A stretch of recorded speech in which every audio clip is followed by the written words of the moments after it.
We've all been there. Everything was going great until it wasn't. It's not like you did anything different, but suddenly there was a shift in your relationship and now you feel off balance. You've been around long enough to know that something is wrong, but you're looking for validation that it's not just you. In this Love You podcast, I'm going to share the telltale signs your guy has started to lose interest in you, so you don't have to wonder if you're going crazy. You're not. He's pulling away. Here's exactly how you can tell. Stick around.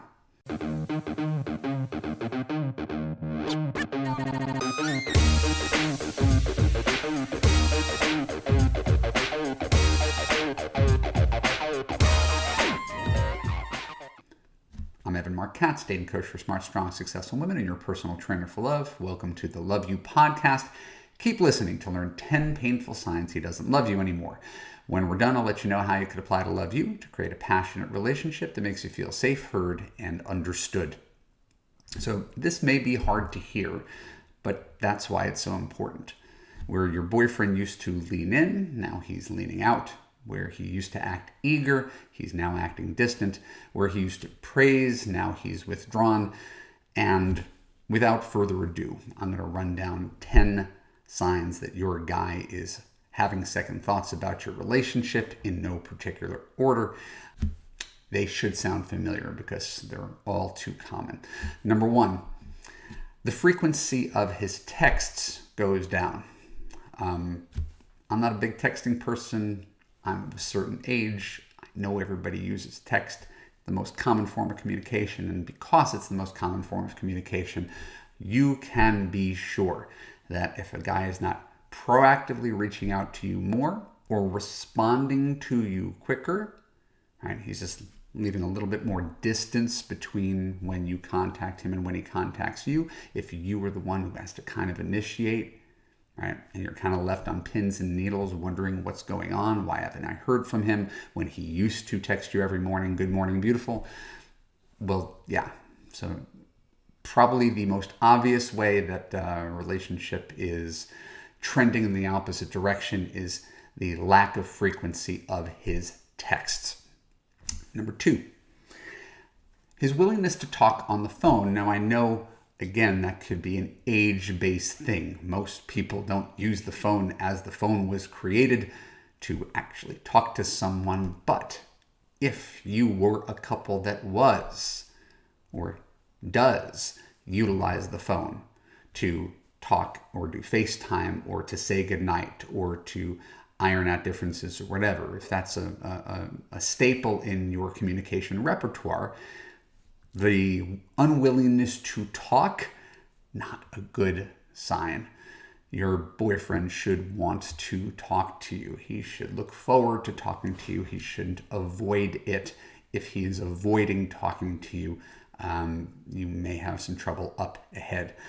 Number three, there's a gap in between dates, meaning that couples that are successful usually have a system, a pattern, a cadence to how they communicate, as we talked about earlier, and how often they see each other. When I was first dating my wife, I would leave my entire weekend open for her, usually Friday night through Sunday afternoon, and try to make sure we got together once a week during the work week because it wasn't always convenient. We try to get together on like a Tuesday or a Wednesday night. That was our system, and we could pretty much count on seeing each other like that. If we remove the external factor of, hey, work's crazy this week, because sometimes work gets crazy for both men and women, and there's sickness, there's travel, there's things that can get in the way. We're talking about all things remaining equal. When things are normal, there's nothing extraordinary going on, and you don't know when you're going to see him again, and he hasn't followed up quickly to say, when can I see you again? That gap between dates is somewhat telling. Number four, this is the flip side of the other thing I just mentioned. He fills up his schedule with plans other than you. Now, I'm not of the mind that people who fall in love or start dating should have to merge lives. I think it's a little bit much when two strangers, have drawers in each other's houses or spend 6 days a week together. I think that's a little too much too soon, personally. At the same time, even if when I was dating my wife at the beginning, I would leave Friday nights was like, nights to see my friends, and Saturday nights through Sundays was for her. There was balance, is my point. When someone is so devoted to their life outside of you, we've got a problem. If it's more important for him to play pickup basketball twice a week and to have regular poker, right, and to leave his weekends free for a round of golf, if you're just trying to jam time in with him, but he's giving 4 times more to his friends than to you, especially if that's new, if he's putting more time into that and you're noticing a shift in that power dynamic, you definitely should start looking for another boyfriend. Number 5, he shuts down, which is to say he doesn't open up about his feelings. Now, it's a stereotype to say that women talk to feel connected, to feel heard, and men are less likely to want to share all of their feelings. There's something to that, right? But good boyfriends, this is, again, I'll mention probably even later, John Gottman, the godfather of couples counseling, talks about the idea of being open to that line of communication when your partner wants to talk and if you don't want to talk. So if you've got a guy who you want to have reasonable discussions and he's always shutting you down, he just refuses to have that kind of conversation with you, A, he may be pulling away. B, he may not be the kind of guy you want to be with. I emphasize that all the time because a lot of things we're mentioning now are bad boyfriend behavior, right? And this is important to recognize. Guys who act like this, you have to ask, is this a relationship I want to preserve? Now, he may be doing it because he's having second thoughts, but you should have second thoughts if a guy is doing too much of this as well. The power goes both ways. Number 6, he doesn't talk about the future. Now, it doesn't mean he's a bad guy or it doesn't mean he's a bad boyfriend, but boyfriends that you want, the ones who are looking towards commitment, guys who are looking towards marriage, engagement, moving in together, those kind of things, they push that conversation forward, right? You don't need to drag him there. He wants to go there. He's leading that. He's looking forward to integrating his life with you. So what does it mean when a guy doesn't talk about the future? A, he's not thinking about the future. B, he's assiduously avoiding talking about the future. He doesn't want to talk about going to your friend's wedding in 2 months because he's not even sure if he's going to be with you in 2 months. He's not talking about when you buy that house or when you get that dog because if he brings it up, things are going to explode right now and he's not ready for that yet. So guys who are looking for a future, talk about the future. Guys who don't talk about the future often don't want to have a future. It's not that complicated. Number 7, he doesn't listen to you or care what you have to say. Now, once again, this is a terrible trait that a lot of guys have regardless of whether they're breaking up with you, which should be a sign in and of itself. But if a guy really doesn't want to make you feel important, hear about your day, value your opinion on what you're doing that weekend, or even your take on the news, right? If he's dismissive of you, that tells you the kind of esteem he holds you in, all right? And if a guy doesn't hold you in high esteem, this is probably not someone who's going to want to be with you for the future. What kind of man would want to be with a partner whose voice he doesn't want to hear, whose opinion he doesn't respect, who will voluntarily shut down or be incurious about? So again, there's no defense of these guys, but pay attention to the guys who are dismissive of you, your opinion, what you have to say. That's a bad sign, and you know that. And it all feels terrible. All these things I'm talking about really feel terrible when you're with someone who's doing them, much less more than one of them.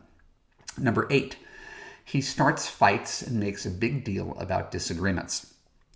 Now, arguing is normal. Disagreements are normal. We don't want to pathologize them as if 2 people disagree, then it's a sign of tremendous relationship dissatisfaction. But there's an issue with the frequency and the intensity of how those fights come up. My wife and I, will have issues, but nothing that would ever make me think that there's a problem in the relationship. John Gottman talks about healthy relationships have 5 positive interactions for every 1 negative interaction. But really what you want to pay attention to with this one is your guy the instigator? Is he looking for problems? Does he just have a lower tolerance for you than he did at the beginning? And so then he starts to nitpick and cherry pick and find fault all the time. And instead of coming back, apologizing, say, honey, I'm sorry, I shouldn't have done that, he doubles down on his mistake. He lets the argument escalate, right? He says stuff like, I don't think we can do this anymore. It's the threat behind the threat. All serious signs of a problem. And that leads us to number 9. He's willing to let fights linger. Right? There's the old adage, don't go to bed mad. There's that term that I mentioned, John Gottman, maybe he even coined it, the idea of stonewalling, right? Just shutting down the conversation entirely, refusing to have a conversation, right? Letting the discomfort permeate, where home is supposed to be the safe space. When you're together is supposed to be your happy times. And instead you start to dread hanging out with each other because you're backpedaling, you're walking on eggshells, you can't be yourself. And things wouldn't be that way if he didn't let them be that way. Right? So he's, you may be feeling really insecure, but this guy's no hero. He's part of the reason, main part of the reason that things are going south. He's looking for problems, and he's letting those problems continue to linger instead of resolving them the way one would in any other relationship in one's life. And finally, number 10, and you can see how these all kind of fit together. There's a lot of overlap. He's more critical than kind. Now, remember, the reason he chose you is because he thought you were cute and fun and cool and, sweet and interesting and all the things that you value in yourself, right? That's how he got you to begin with. He obviously thought great things about you, right? But then the newness wears off in any relationship, and this happens the other way. Most of these things we could talk about, you maybe even have done these things with guys, but in this instance, we're talking about a guy who's gotten to know you, and as he's gotten to know you, he's let down his guard. He showed some of his uglier side, and he's gotten to see some things in you, and he doesn't like them, and he focuses on them, right? And instead of it being 5 positive interactions to every 1 negative interaction, that ratio starts to get reversed, right? And most of the tone of his text, the tone of his conversation, his tolerance, right? The ability to laugh at what you guys are going through, that goes down and down and down. And now we have a really negative spiral. So those 10 things are all really bad signs. And the important thing for you, if you made it to the end of this podcast and video, right? Listening to this list may make you sad, because you have a relationship where this kind of stuff is going on right now. But the emotion I want you to channel is not sadness. It's anger. Now, I'm not a psychologist. I'm not going to pretend to be a psychologist. I don't know if anger is a useful emotion. But for me, I think you need to get angry at this guy, right, in order to move past this guy. Because if you've got a guy who's acting like this, who's doing 5 out of the 10 things that I just mentioned, your first reaction is, oh my God, he's pulling away. What am I doing wrong? How can I make him stop? How can I get him back? Listen to you spiraling because of how he's acting. Look at that list. This guy, this is what I want you to think. This guy who I thought was pretty great, my boyfriend, the guy I've said I love you to, is actually a really shitty boyfriend. And he's not making me happy, and I don't like the way he makes me feel. So in this instance, if you're watching this and you're thinking, oh my God, he's slipping away, he's reevaluating me, I want you to instead reevaluate him. Is this the way your husband treats you? Is this the way a good man treats you? Is this the way you want to feel for the rest of your life? You may realize after further interrogation that you don't like what you see, you don't like what you discover, and I think there's a good chance you're not going to want to keep this guy at all. My name is Evan Mark Katz. Thank you for tuning into the Love You podcast. I know it was kind of hard to hear. For more episodes like this on YouTube, click on the subscribe button, ring the bell, choose all to ensure you get notified when new content comes out. If you're listening to the audio podcast, please share an honest review on Apple. It means a lot to me. More reviews equals more awareness of the Love You podcast and more love in the world. And if you want to have an easy relationship that makes you feel safe, heard, and understood, look for the link below. Go to www.evanmarkkatz.com and watch my free video about how to gain confidence, attract quality men, and fix your broken man picker once and for all.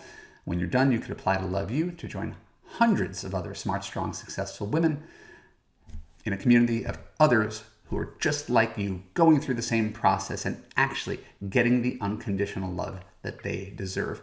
Last week, 3 new Love You clients got boyfriends. You can be next. I'll see you in class. Talk to you soon. Bye-bye.